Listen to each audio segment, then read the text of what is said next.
In the Bookshelf with me, Ryan Tubridy, is brought to you by Eason, Ireland's favourite bookseller. And Eason have a rich heritage of book selling since 1886. It's probably where you got your first ever book, or maybe your last one, and hopefully your next one after you listen to this episode of our podcast. So stay listening for Ryan Recommends, of course, my weekly recommendation, where I'll discuss a book I've read recently that I think you'll really enjoy too. And make sure to browse your local Eason store for your next book, or explore hundreds of thousands of titles online at easons.com. Order before 6 p.m. for same-day dispatch and enjoy free delivery when you spend over a tenner. Whether you're after the latest bestseller, a hidden gem, or a classic read, Eason has you covered. Eason, be inspired.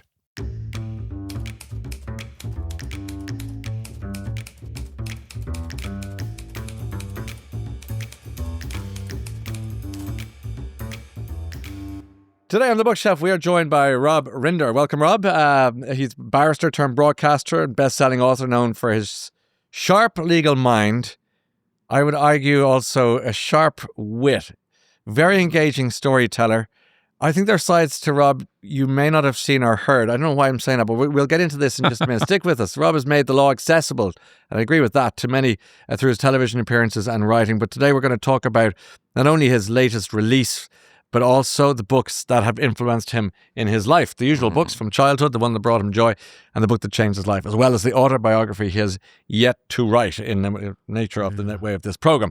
Rob, nice to see you again, and welcome to the Bookshelf. Oh, thanks for having me. What a delight to be able to sit and talk about books. It's what if there is an afterlife, this will be it. I mean, my luck, I'll end up arriving at some celestial trial, and I'll be behind some blameless nun who gets elbowed straight to a cloud with a sea view with whoever is on the panel that day.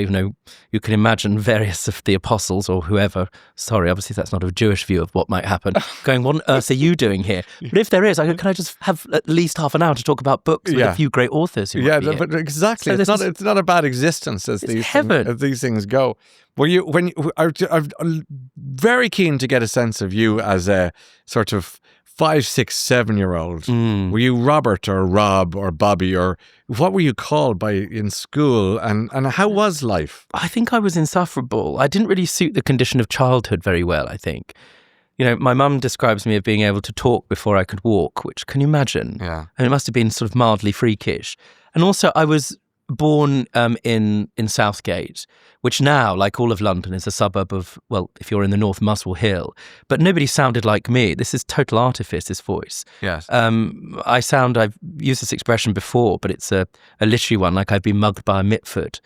And part of that was the sort of reaction to the surroundings I found myself in. It was like a foundling. Let's go back to it. And describe the area geographically, and then bring us into the house. Okay, so we've got sort of North London. It's hard now because when you think about London and the type of house I grew up in, my brother phoned me the other day and said, "You ain't going to believe how much our house is worth," which it wasn't back then. That doesn't resonate for a lot of people. Right. Yeah. So a blended London community. By blended, I mean that it was Jewish and Greek Cypriot and Asian, and we all went to the same local school, Osage.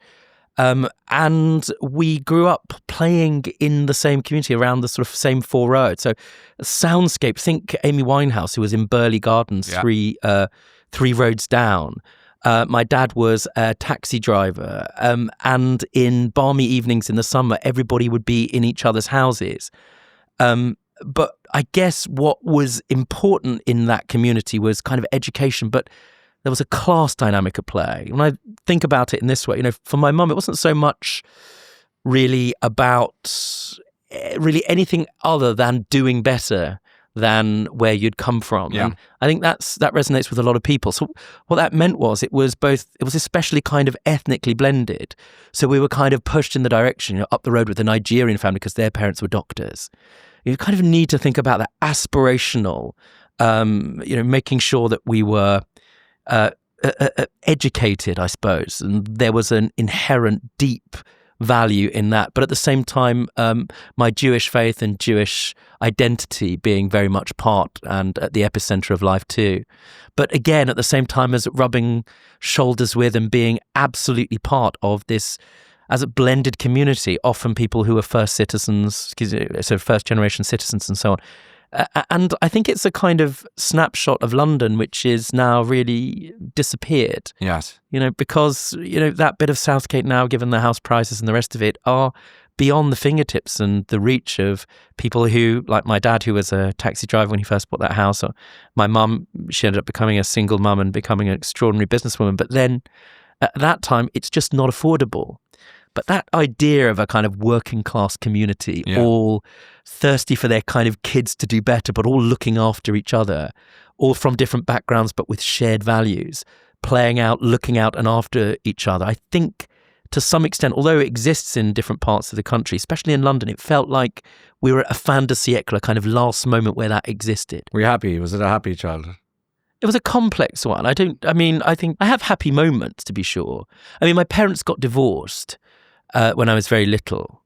And I do remember my mum coming to make that announcement. I could have only been 4 or 5. And, people have inquired, was I terribly troubled about that? And of course I wasn't. I remember thinking, of course you must get divorced. You're woefully unsuited to one another. And also, the most important thing is, we were relatively Orthodox Jewish, and it was quite scandalous to be divorced. Yes. And we were going to be the first people to whom this was going to happen. So there was going to be a great social drama surrounding it. And I was going to be at the epicenter of it with a speaking part. Winning. We're getting a sense of where this is all going. You can imagine. You weren't conscious of that at 4 or 5, really? Or did you suddenly feel a sort of a spotlight that you weren't expecting? A premature spotlight? I'm not sure. I don't know. I think I've retrospectively reimagined my childhood to some extent. I think we all do that. We recurate the past to fit the the bit of the novel that we're now in and the character that we've ultimately become. But I certainly remember bits of it being very, very happy.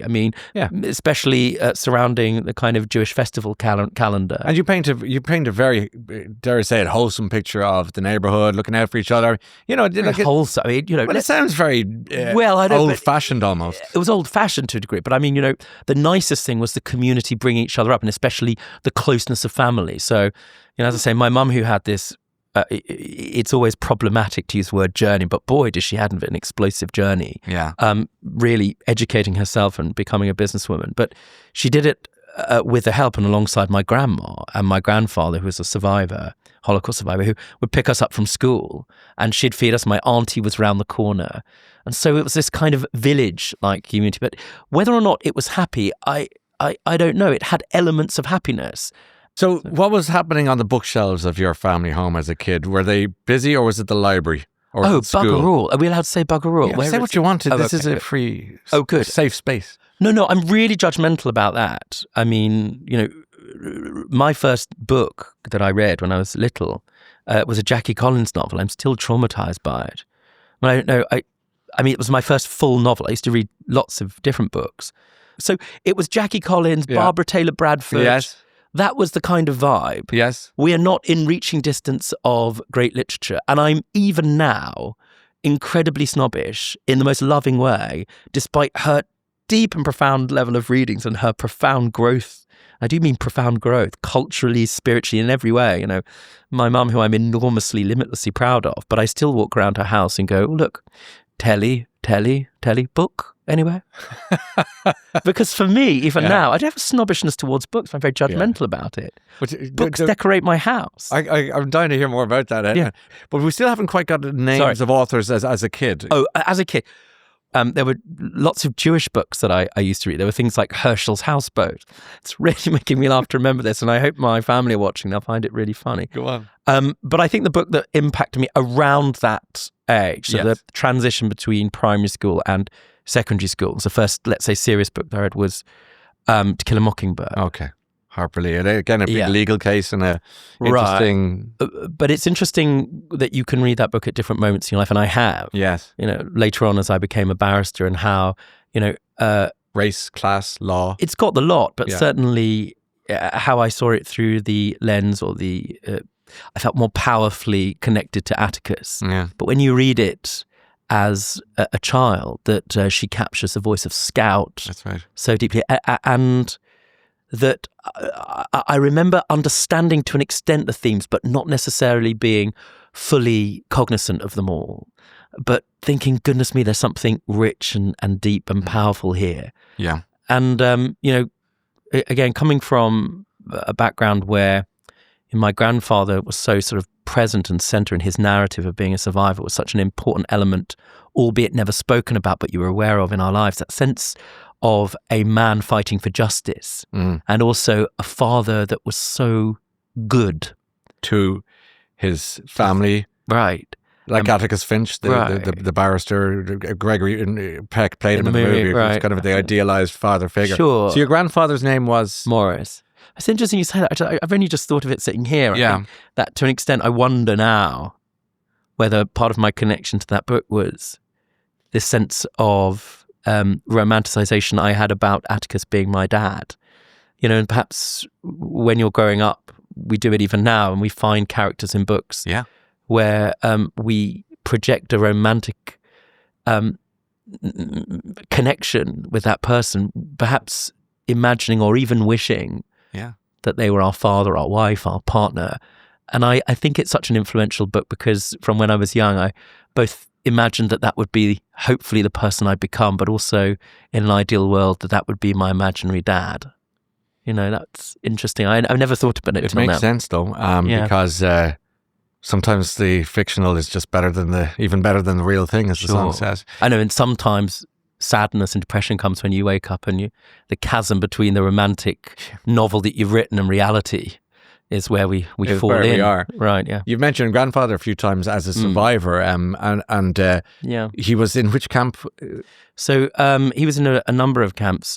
He was in a satellite camp of Buchenwald. His 4 sisters and his brother and his parents were murdered in Treblinka, and he was eventually liberated in Theresienstadt. And he came here after the war as part of a group of 732 children. 1,000 were given temporary visas to come to the UK, and they began their healing in Windermere, so the part of the Windermere boys that some people will be aware of. Yes. And built a life here and became a baker and a beautiful, complex, eccentric person that was at the kind of epicenter of our world. How did his eccentricity manifest itself?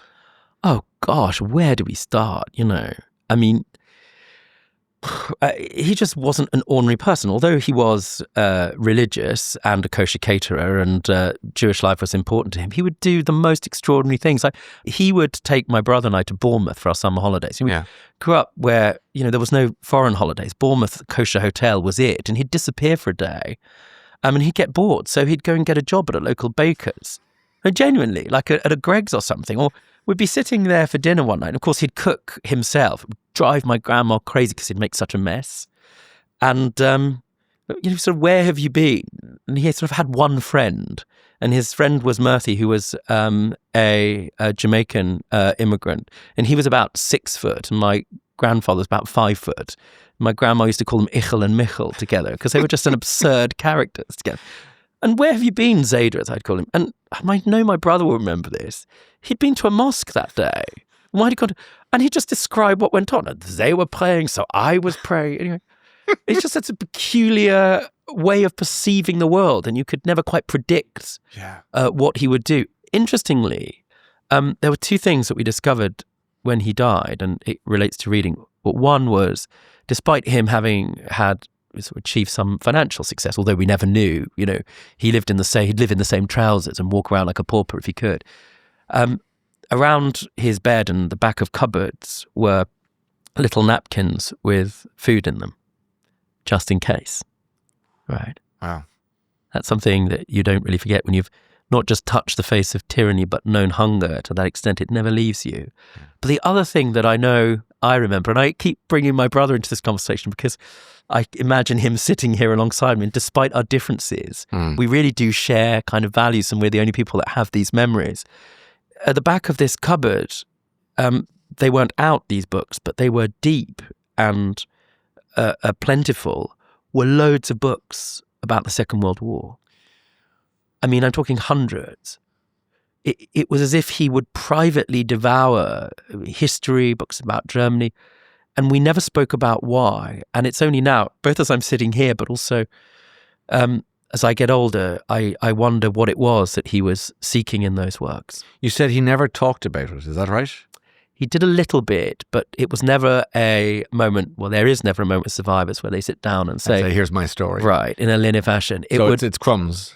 Crumbs, or it would explode in moments, in unexpected reactions to things. And yet he, dare I say it, commune with his past with these books in the back of the closet. Yeah, I mean, that's extraordinary. It's like he was trying to walk back to Hades and it's weird, isn't it? Shake hands with ghosts or whatever you want to call it. But what a peculiar but profound thing for him to do. And privately. Yes. I don't think, and I think we've actually spoken about it before, and I certainly never asked him, but it was really strange that he was devouring these history books, and they were factual books. But as I say, they would emerge in unexpected moments. You might have, perhaps you brought up something that happened in school. You jumped a queue or something, and I tell that story because I can't remember what evinced this reaction, but he became incredibly uptight, let's say. He was viscerally affected by this story that felt quite anodyne. And then he told this story about how one day in the camp, he saw that there was a queue, I think it was like work line A, and he decided to go into that line because it looked like, or he knew, he was a canny guy, that it was easier work and it was inside. So that might save his life because it was so freezing. They'd arrived at this particular camp, Schlieffen, in the winter, and a camp guard had seen him and beaten him, and he still had, I see it now as I'm sitting here, this scar on his face, which is clearly from that horrific, brutal moment. And he was moved into work line C, which was terribly demanding and physically exhausting outside work in the biting cold. But it turned out that work line A was working with noxious chemicals without any protection, and life expectancy was about 2 months. But outside, there was a potential, if you had the will and the capacity to continue and fight on, to live. And that's what saved his life. And he just told us that story out of nowhere, you see, just impulsively as a reaction to some bland story that happened in our day at school. But it wasn't till later that I have had the privilege of, making work and being able to colour it in these dark outlines that he set out. So many sliding doors not to cheapen the moment. It feels glib to say that, but if without that queue, no survival, no you, equally without a different situation, his extended family, you would have all these cousins and aunties and uncles. I mean, does that play on your mind, or do you would that be? No, I think would that lead to madness? No, I don't think it leads to madness. I think that's the perhaps most poignant and important way of thinking about it, about the tragedy, and about the tragedy of that loss and other losses too. But again, there's no language we can find. That author that said after Auschwitz, how can there be poetry? But one of the ways we think about the victims and give them honor is to imagine what the world lost in terms of art and science and music and the furtherance of humankind and all of its richness. And I think we honor the victims, my family amongst them, by thinking about it, in that way. That's all swimming around your head as a kind of, I'm kind of wanting to head towards your teenage, early 20s and getting out of your mum's house and getting into the so-called real world. Was there a point that you always wanted to be a lawyer, or did you have a menu of things you wanted to be when you grew up, sort of thing? Or? Well, I had no plans. I did National Youth Theatre, which was quite cool to get in when I was 14. But again, it was interesting. I'm very critical of my mum about this. I arrived because I could do the auditions, but I'd never read, a play or anything of that kind.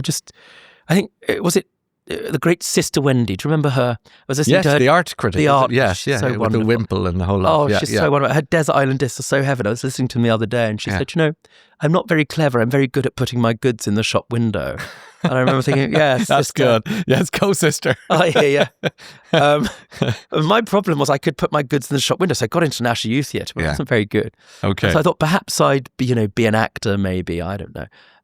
And then got quite interested in academic things because of a very influential teacher who changed my life, who persuaded me that hitherto I've been fairly average, that actually, you should read. Yeah, please name the teacher. Mrs. Grice. And I'm not the only one who she's influenced. I mean, I've met people in various places, vaunted and otherwise, who have been affected by her. I've been at meetings where people have walked in who are really quite important decisions makers, whose lives that she has changed with this effortless, sandal-wearing gift of a human, Yes. Anyway, so she persuaded me I was clever. It switched something on and I became obsessive about reading and learning.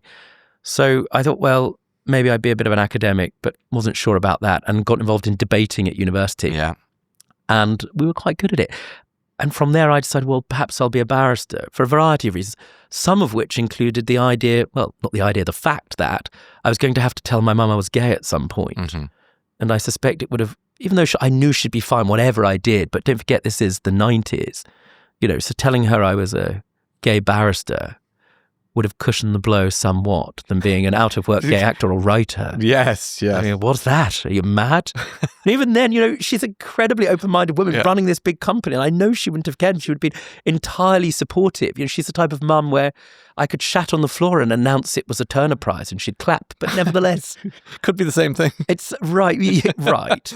But your mum, we skipped over that bit. So obviously, your mum went on to get into business, which is in itself pretty remarkable. It's extraordinary. And on her own, was it what business was she in? Just remind me. She did desktop publishing and published. So this is pre the internet, a sort of world that's amazing for us to kind of imagine. We used to have local newspapers and all of the football teams and the police used to have a newspaper. And she worked out, look, she could do all of that for free for the councils and stuff, as long as she kept the advertising revenue. And so, she built this company from nothing. And I'm talking, she'd come from really limited cultural experience. Yes. She describes it herself as going from sort of chicken soup to vichyssoise, I think is how she describes it. Not sure I would put it in that way. Now she runs this sort of global charity and consequently we've grown alongside one another, which is fascinating. I mean, the worst thing, although I suspect she's done, is sort of rather deprived me of good sort of opening 5 chapters of an autobiography, because nobody wants to read about this woman who's so emotionally mindful that when you get divorced, you go around her house and she says, how can I be mindful in this conversation? I mean, I can't tell you the frustration. It's not going to sell. No, just pick it up, fucking throw something. What's wrong with you? Give out to me. Stop accepting my sexuality and my life choices. Stop accepting everything. What's wrong give with me you? a row. I want to frank my court here. I don't want precisely. No, I don't need. No, I mean, I don't want that bad. No, not that bad. Also, I don't think I could cope with the outfits and the rain and the weather wouldn't suit right, and the trudge and the lung butter in that. You did something really interesting when we first started the conversation, which was you imitated your brother calling you, and you gave this sort of different accent. Yeah, that's how I sounded. Which was sort of what? How does that go? Well, I mean, I've told this story before, but when I came out to my brother and he looked a bit troubled, and because he's an open-minded person, he went, I don't care what you are, just as long as you're not Arsenal, which he meant, by the way. But that's infinitely more important.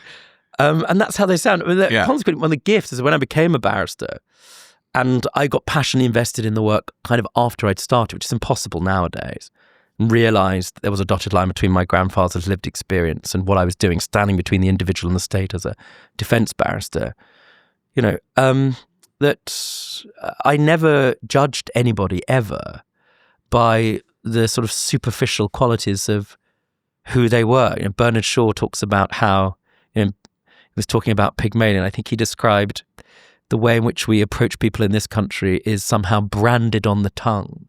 Interesting. Right. Yeah. And they're not subconscious biases, they're very conscious ones. Yes. We make assumptions by virtue of the sound of a word. Yeah. That we can place somebody in this tiny country of ours within moments of their house and consequently write entire narratives of who they are and might be. Yeah. I've never done that. So here's this week's Ryan Recommends, brought to you by Eason, Ireland's favourite bookseller. I'm going to go with Some of This Is True by Michelle McDonough. Michelle McDonough is emerging as one of Ireland's new great Irish writing talents, and this is what might be called domestic noir. Small Irish village, everyone knows everyone, but everyone knows something they shouldn't know. There's a body, there's an American tourist, there's a mystery. This is well written, it's finely tuned, and it's just a little bit different. So good on her. Good on you for reading it, because I think you're going to love it. And now back to the show.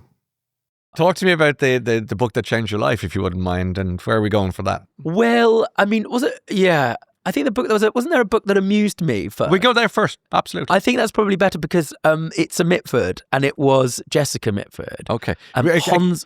Quick pen sketch of the Mitfords for those who aren't familiar with. So, I think the 1920s and 30s, and they are the last great group of eccentric aristocrats before the entire world changes. These extraordinary women, at the heart of them, and the most famous many people will know, is Nancy Mitford, whose books Love in a Cold Climate and Pursuit of Love are the most famous. And they're these hilarious autobiographical, works about the lives of these country women creating their own stories despite the world around them telling them that they had to live and behave in a certain way. They were absolutely one-offs each in their own way. And so you had Unity Mitford and Diana Moseley, who married Oswald Mosley, who became very committed fascists. Yeah. And one of them didn't meet Hitler, didn't they? Both, a number of them met Hitler, but certainly, yes. I mean, so that gives us a sense of their you a sense of it. Yeah. No, absolutely. Unity became part of Hitler's inner circle and shot herself, as she said she would, when war was declared. But she shared a bedroom with Jessica, who became a committed communist, and they would sit in their living room in their country house at Astor. So, darling, I do hope I don't have to shoot you one day. And Deborah Mitford, went on to become the Duchess of Devonshire. And then woman, Pamela, was a countrywoman who never really wrote, but they were all incredibly funny. And I guess the connective tissue, let's say, between me and them is that despite having grown up in this world where everything was expected of them, they were contained within a lane, let's say, they somehow elbowed their way into writing their own stories, each of them. And I really, really admire that. And they're all incredibly funny. Yes. And again, despite, their deep and enduring political differences can't be more extreme than the ones they had between, say, Jessica and Diana. I mean, Diana was imprisoned during the war. I mean, she was held without trial in Holloway Prison despite having young children. As an enemy, as you can say, she was married to the head of the British Union Fascists, and Jessica was writing to keep her there. But you can watch a documentary and read some of the letters, in fact, that later in life they would write to one another. And after Nancy died, Diana writes to Jessica and says, "Oh, darling, here's some eulogies from Nancy's funeral, and it was so wonderful to come. Great love, honks," the names they used to have one another. Now, I emphasize they didn't go to school, which is very important. They had governesses, some of whom taught them how to shoplift and that sort of thing. Yeah. But I guess what I love about them is that they were absolute one-off originals. Yes. And I love honest and authentic eccentricity. Rather than the studied version that I am. Given we'll come back to that in a sec, but given your grandfather's story, and I'm not trying to be trite about this, and given the Mitfords' political background, does that give you any cause for pause, or do you just? We're parking the art from the politics here for a moment, or do you see that as utterly unrelated to? No, I mean, first of all, the books that I read. Nancy, who was a soft socialist. Yeah. So, I mean, her work is kind of at arm's length from any politics, and they are incredibly funny. And Jessica, who I'm going to say there are certain authors, certain people that you don't know, you never ever want to meet, or perhaps glad you didn't, because it could only interfere with how you've hero worshipped them. But I love. But when it comes to Diana and Unity, and their relationship with Hitler, of course, it's deeply horrifying. But simply to sling them in the bin because of their views would be to do a complete disservice to that entire moment in history. And I think as we come onto the book that changed my life, I think that really is important to understand what attracted Unity to Hitler. I mean, it's so easy to dismiss him as evil, one-dimensional, and anybody who found themselves completely mesmerized by him as simply wicked. That is the worst thing that we can do, and above all else, the most problematic, and there are other words, to that moment of history. They were attracted to him and that world for a reason. And it's a clumsy segue, but I'm curious to know, when you watch the 6 o'clock news or read your paper, whatever, and you see what's happening in Gaza, do you have a view, given your background as discussed, or do you choose to not get involved in that conversation? No, I have a view that, I made a piece of television which it was watched, and I was really proud the BBC made it. And I think the extent of what I would choose to say about it, certainly here, because it's such a complex discussion. Yeah, I understand. Well, I'm not sure people do. I think people don't want it to be complex. They want it to sit into neat oppositional tropes, right? And it doesn't. I made a documentary alongside this brilliant community called Holy Land, and it's still available on iPlayer. And it tells the story of the birth of the contemporary state of Israel alongside the first time, actually, Palestinian stories where we talk about the Nakba. And it's really trying to enable people to listen and hear one another on both sides. And just by way of explanation, you're talking about the creation of the state of Israel of the contemporary versus the removal of the Palestinian peoples. At that point of part. And again, as you say, everything is with nuance. I understand that right, too. but this is, nobody wants it. Yeah. And I was a great documentary maker who said, tyranny is a deliberate removal of nuance. Now, some people say that when there are people dying or being killed, there is no nuance. It's an easy thing. There are easy answers. And there are arguments, particularly at the moment, to say, well, perhaps that's the case. But when it comes to thinking about my or other people's relationship with the state of Israel, or the enduring feelings of loss and injustice that members of the Palestinian communities, there isn't one, feel about their experience after the state of Israel. Again, what there is a lot of opinion, but not much hearing. So it's a long-winded way of saying I've actually, I think, said all I can say about it in this work. What I invite people to do is to hear one another. Yeah. It's not as straightforward as you might think. We'll park that there because it's not that kind of broadcast, I have to say, but I appreciate you giving us I do hope you watch it. I know, certainly will.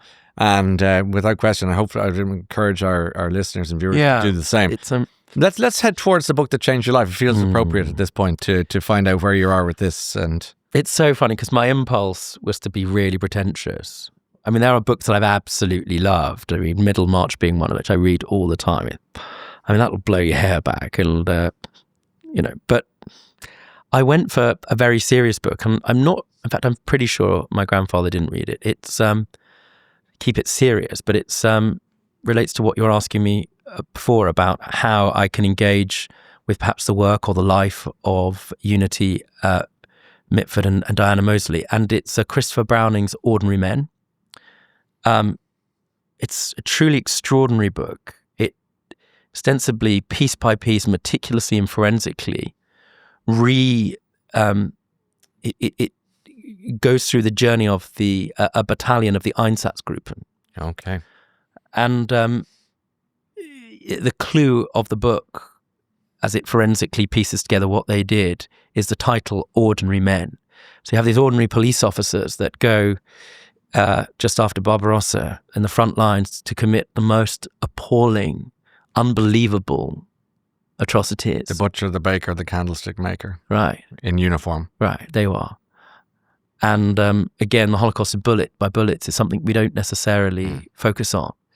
And the reason it matters is, and again, perhaps it comes back to the question you're asking me before and touching on, is we are, often when people talk to me about the Holocaust, they'll say, I watched your documentary, for example, Holocaust, My Family and Me, and they'll say, I've been to Auschwitz. And I'm glad they've been. And I hope that that's had an impact on them. And perhaps they go into the world for a few days, maybe having had an emotional connection with a terrible thing that really words can't adequately describe. And yes, it's important to focus on the victims for self-evident reasons, but we understand that. That isn't easy work, but it's, as a human being, the impulsive response we have is the tragedy and the loss that we were talking about earlier. But that's not the difficult thing. the most important thing we do is remember that that's building, that place on our shared earth, is the end of the story. Yeah. The beginning of that novel starts way, way before. So if you think about a Nazi guard, perhaps in 1943, 1944, 10 years before, that's a 12-year-old, right? And what happened? You had somebody come at the right place, the wrong time, catastrophic economic events, people to feel aggrieved by a treaty, and to point at that group and say, well, those people are responsible for your lot in life, and the subversion of democracy. And led by a particular creature, wrong time, wrong place, right time, right place. A human being. Well, human being. But I can't emphasize that enough. Yeah, fair point. Accept that. That's essential. Yeah, it is. Yeah, and in Christopher Browning's book, he is a great pains to talk about. You have the lead character who's crying as he commits these atrocities. The letters that they write back to their families explaining what they've done, or in some instances where they leave the battalion talking about why it is that they couldn't do the work. And it's never referring to the horrors that they've been invited to take part in. They say other things like they're letting down the community that they are part of. And unless you can understand, or unless you do the work of thinking, I too could be that person. I too could be a guard. Then I don't think you've necessarily done the work of thinking about in the full sense of what the lessons of the Holocaust are. I'm thinking about Hannah Arendt talking about the banality of evil. Eichmann's the banality of evil. There's an element of that. You feel that's a bit reductive, do you? No, I don't. I mean, I think that's true, but it doesn't go kind of far enough. I mean, there's her sitting there and in that book, and she's watching Eichmann's trial, and she says, "Oh, he just looks like an ordinary bloke." Now, to some extent, that's true, but you don't get the fullness of it. Yes. So this book sounds intriguing, I have to say. It's a difficult, challenging read, but it's a life-changing one. It also strikes me, and we're coming towards the end of our fascinating conversation. Sit here all day. No, it's really great, but it's so. I'm just learning an awful lot about the world, just chatting to you, and to an extent about myself. I wasn't expecting any of this, but here we are, and I'm struck by the fact that the book that changed your life is about the Einsatzgruppen. Einsatzgruppen, and you see documentaries about that on TV and so on. And that could have been a book in your grandfather's wardrobe. Could have been. I've only just thought of it now. I don't think it was 92. It could have been. Even the fact that if it wasn't, it's the fact that here he's his grandson picks, of all the books in all the world, a book that was the kind of thing he was surreptitiously reading, because he had an awful lot to try and figure out. I guess it's that, and also because curiously, it sounds like a depressing book, or one that is devoid of hope, that I'm looking for answers somehow. Man's search for meaning, in some way, right? Frankl, but actually, reading that book fills me with kind of hope, I guess, and I guess it's hard to explain. Safe to say that the other element of my grandfather's life, I keep referring to, is that he had this genuine love of like democracy and freedom. Again, you couldn't tell somebody's in love with it when you're next to them. Yeah. So we would go to like a speaker's corner, my brother and me, and he'd listen sometimes to the worst anti-Semitic bile. And he'd say, yes, in this country, this man can say what he wants. Wow. Because that had value, right? And I sometimes think that when I read perhaps Ordinary Men, that the more we read and understand that despite us wanting to write ourselves into our own heroic narratives, that we're not, that terrible things are perpetrated by people, that once we become aware of that more and more, we also simultaneously remember not to become rather complacent because of all the modern things around us, that we are living in a secure democracy. And that love and passion for it has to be renewed in each generation. Let me ask you about the name of the autobiography you haven't written yet, because you've got one hell of a story to tell, I have to say. I know you do. You're doing that. I'd accuse you of being Irish the way you do. I don't. Stop that. It's true. Well, Irish and Jewish are the same thing. Well, okay. Different food. I thought was careering through my mind as you were talking. I interviewed the author of Schindler's Ark. Oh yeah! Wow. Thomas Keneally, and he was saying that he was following the story of one of his probably great grandfather in wherever it was in Ireland, who had been in the famine. It was a famine related story. Oh. And I said, why do you think we drink so much in Ireland? And he said, because he said, I'm convinced in his Australian accent that it's in our bones. A million people died in this small island, and 2 million thereabouts left. Yeah. And so it was a trauma. And I'm not trying to equate our story with yours, other than to say we had a trauma. Trauma. Point I'm making is that I think it travels. I think it has to, and I think it's traveled to you. I don't mind me, but I think it travels. So yeah, you say that we have something in common, but yeah, of course it does. So and also be careful about. I don't think you need to throat clear or worry about saying my trauma is less as good as if there's a kind of pyramid of a victimhood in history. The Irish people have experienced trauma generationally, and of course that's passed down. Yeah, I mean, and it makes kind of biological sense. It must do, right? Well, a gazelle knows to wake up and run away from a lion in precisely the same way. The optimistic amongst our peoples. If you thought, well, it'll be over by Easter, or don't worry, it'll be things will be better by Christmas. Those people really didn't stay around. Yeah. Right, or didn't survive to see the next harvest, right? Yes. Or survive in the shtetls where they lived. They left, and they left in trauma. They knew as young as they could have any emotional memories. People who died around them, sisters, brothers, etc. That, of course, has an imprint on us. Departure equals survival. Yeah. Let me ask you about your autobiography. Excuse me, sorry, Rob. Oh no, I'm sort of playing for time because I couldn't think of a good name. Have you got a good name? I can't think of one. I mean, Mugged by Mitford, maybe. I think Mugged by Mitford is good because there's lots in that, and I know you've said it before, but there's probably a good reason for that. It makes sense as a title, I have to say. Maybe. And because you were laughing, I do want to mention the fact that is it the third in your crime? Yeah, it's the third in the series. In the series, and these are great books that you were laughing coming in, going, in the locked room. Don't give me a locked hotel because it's too much. So I can only. I'm very honest. I mean, I loved how you've married your career and. I mean, I sit in. When you try to write, if you're a passionate reader, and most nights I can be found. I mean, I've got a fairly nice house with a bed in it, just to be clear. But a lot of the time, I just asleep. When I used to have the dog, he would be asleep under the desk, farting. I'd be asleep with a book on my face in the smallest room in the house.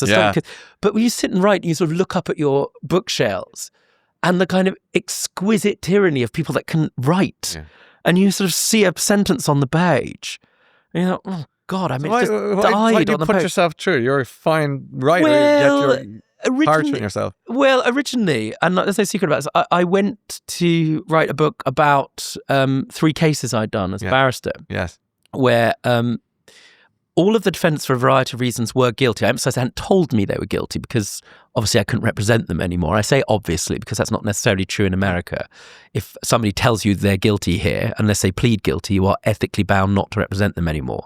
And all barristers I know abide by that, and I certainly did. But it was where 3 people had committed a variety of different crimes, and it was how class, despite them being guilty, had affected their experience of the justice system. Yeah, brilliant. All right. Well, I thought it was interesting. And then I went to flog that to the publishers. They sort of, looked and tilted their head with kind concern, in the way that my relatives do now when they say, "Are you still single?" And, and then... By the way, autobiography title. Right, there you are. 2, Plan B. And they said, well, how about writing a whodunit? And I thought, because I'm a black, how hard can it be? Turns out really challenging. Really tragic. So the sort of fun bits of the book, Adam Green is sort of thinly autobiographical. Jewish boy from Southgate. His mum punctuates the novel with phone calls, and very much not like my mum, but very much like my late grandma, who would break into his house if she could and fill the fridge. But I mean, those kind of fun bits of the story are kind of more challenging perhaps to create than the subplots, which are kind of based loosely on real cases. And in the new book, The Protest, which is the 3rd in the series, it opens with a very famous artist who is murdered at his retrospective at the Royal Academy by a protester. And the question is, what happens and is justice done? And actually, again, you ask him questions, and sure, it's fun and it's a kind of whodunit romp, but there's something serious at the core of it. And at the end of the book, I do wonder whether people are going to be entirely satisfied, because all I'm going to say is that justice doesn't always look, or the outcome is not always necessarily what you hope justice will be. Is justice done? Is a great question. And we're going to end today on that question, I think, for so many different reasons. But what a pleasure it's been to talk to you. Thank you for your candor and your reflectiveness and thoughts on life and the universe. I've really enjoyed your company today. Thank you for your time. Enjoyed your company. It's been brilliant. What a pity it's not a date. It's been delightful. It's the best thing. Thanks, Rob. And there you have it, another packed episode with some great book recommendations for you to enjoy, all brought to you by Eason, Ireland's favourite bookseller. So shop in your local Eason store or explore hundreds of thousands of titles online at easons.com. Order before 6 p.m. for same-day dispatch and enjoy free delivery when you spend over a tenner. Eason, be inspired.